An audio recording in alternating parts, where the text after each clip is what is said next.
City India news, महाराष्ट्रातील लोकप्रिय news channel.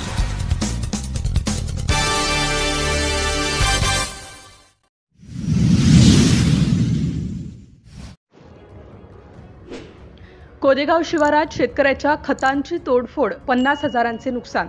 कोदेगाव शिवारात अज्ञात व्यक्तीने शेतकऱ्याच्या खतांची तोडफोड करून सुमारे 50,000 रुपयांचे नुकसान केल्याची घटना उघडकीस आली आहे।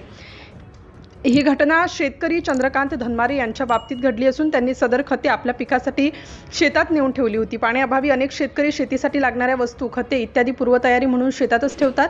चंद्रकांत धनमारे हे कोदेगाव तालुका सावनेर येथील रहिवासी असून त्यांनी आपल्या शेतात सुमारे 50 पोती रासायनिक खते नेऊन ठेवली होती। त्यांनी सायंकाळी शेतात काम करून घरी परतल्यावर रात्रीच्या सुमारास अज्ञात व्यक्तीने त्यांच्या खताच्या पोत्यांवर ब्लेडने चिरे मारून ती फाडली। त्यामुळे खते शेतात विखरून गेले आणि मोठ्या प्रमाणात नुकसान झालं।